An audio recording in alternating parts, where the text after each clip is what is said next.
వాళ్ళు మనలాంటి మనుషులే. వాళ్ళకి మనలా స్వేచ్ఛగా జీవించే హక్కు ఉంది. కానీ ఏం లాభం?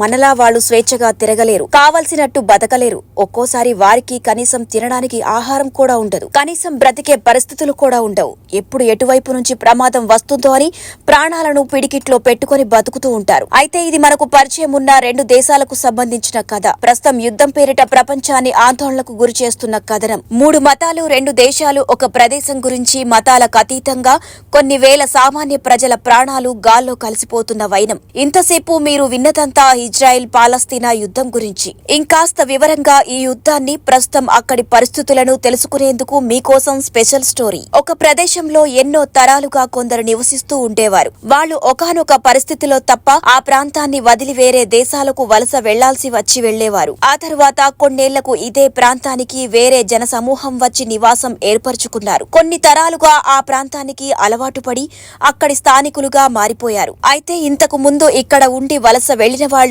తిరిగి ఆ ప్రాంతానికి వచ్చి ప్రస్తుతం ఉన్న స్థానికులతో, ఇది మా స్థలం, దీని మీద మాకు హక్కు ఉంది, మాకు పెద్ద మొత్తంలో ఈ భూమిలో వాటా కావాలి అని అడిగారు. ఇలా పుట్టిందే ఇజ్రాయెల్ దేశం. ఆ తర్వాత కూడా కొన్ని ఘర్షణల్లో మొదలైందే ఇజ్రాయెల్ పాలస్తీనా యుద్ధం.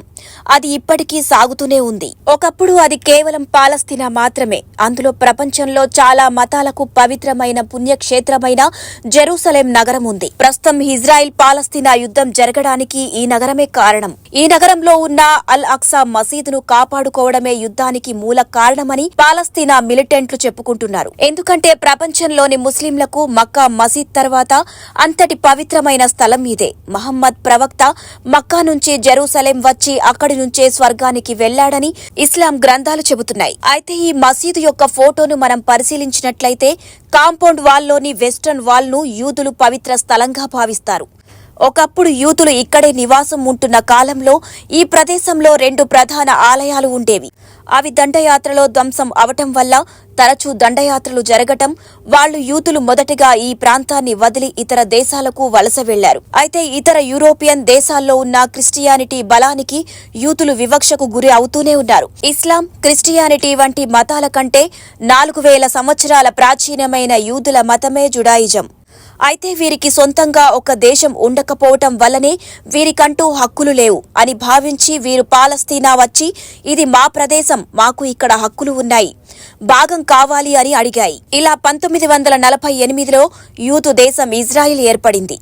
అయితే తిరిగి వచ్చాక వీరికి మసీదుకు ఆనుకొని ఉన్న వెస్టర్న్ వాల్ మాత్రమే తమ ఆలయాలకు గుర్తుగా మిగలటం వల్ల ఈ వాల్ ను వారు పవిత్రమైనదిగా భావించి కాపాడుకుంటున్నారు. ప్రపంచంలోని యూదులందరూ కూడా ఇక్కడికి వస్తారు. అయితే ఇక మూడో మతం క్రైస్తవానికి కూడా ఇక్కడ ప్రత్యేకమైన సంబంధం ఉంది. ఈ నగరంలోనే చర్చ్ ఆఫ్ ది హోలీ సెపల్చర్ అనే ప్రసిద్ధ చర్చ్ ఉంది. ఇందులోనే జీసస్ తన బోధనలు జరిపాడని, ఇక్కడే యేసుకు శిలువ వేశారని, ఇక్కడే అతను చనిపోయాడని భావిస్తారు. అందుకే క్రైస్తవులు ఈ నగరాన్ని ముఖ్యమైనదిగా చూస్తారు.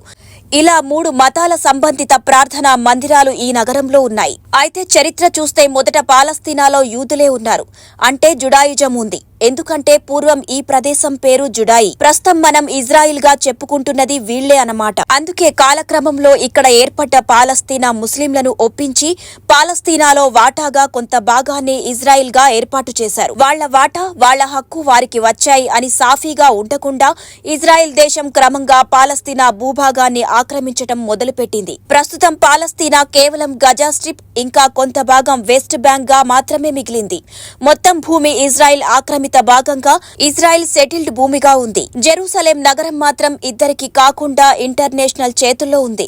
అయినప్పటికీ ఇక్కడ అధికారిక పాలన ఇజ్రాయిల్దే కాబట్టి పరోక్షంగా ఈ నగరంపై కూడా ఇజ్రాయిల్ అధికారం చెలాయిస్తుంది. అయితే ఇలా ఇజ్రాయిల్ అధికారంతో, బలంతో పాలస్తీనా మొత్తాన్ని ఆక్రమించే ప్రణాళికలో ఉందని స్పష్టమవుతోంది. అయితే ప్రస్తుతం పాలస్తీనా ప్రజల మీద ఇజ్రాయిల్ చేసే దౌర్జన్యాలకు అడ్డుకట్ట లేకుండా పోయింది.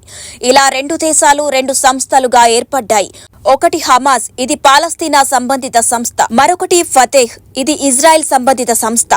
ఈ రెండింటికి ఇప్పటి వరకు ఎన్నో ఘర్షణలు జరుగుతూనే ఉన్నాయి. అయితే మొన్న అక్టోబర్ 7న యూదులు జరుపుకునే సించాల్ టోరాహ్ పర్వదినం.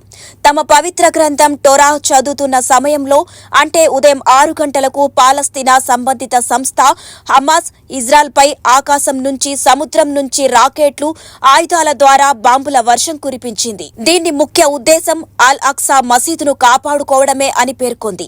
ఈ దాడులకు ఆపరేషన్ అల్ అక్సా స్ట్రోమ్ గా పేరు పెట్టింది. ఈ దాడులకు ప్రతిగా ఇజ్రాయెల్ ఆపరేషన్ ఐరన్ స్వార్డ్స్ పేరుతో గజా స్ట్రిప్ మీద ఎదురు దాడులు చేయటంతో యుద్ధం మళ్లీ మొదలైంది. ఈ రెండు దేశాల మధ్య ఇదివరకే ఎన్నో శాంతి ఒప్పందాలు, ఎన్నో యుద్ధాలు జరిగినప్పటికీ రెండు దేశాలు తగ్గడం లేదు. కలిసికట్టుగా మసులుకునే అవకాశం కనబడటం లేదు.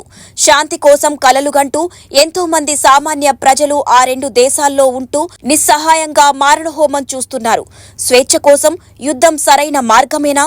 కానే కాదు. ఇంతకీ ఈ రెండు దేశాల్లో మీరు ఏ దేశాన్ని సపోర్ట్ చేస్తారో కామెంట్ చేయండి. Let's pray for peaceful world.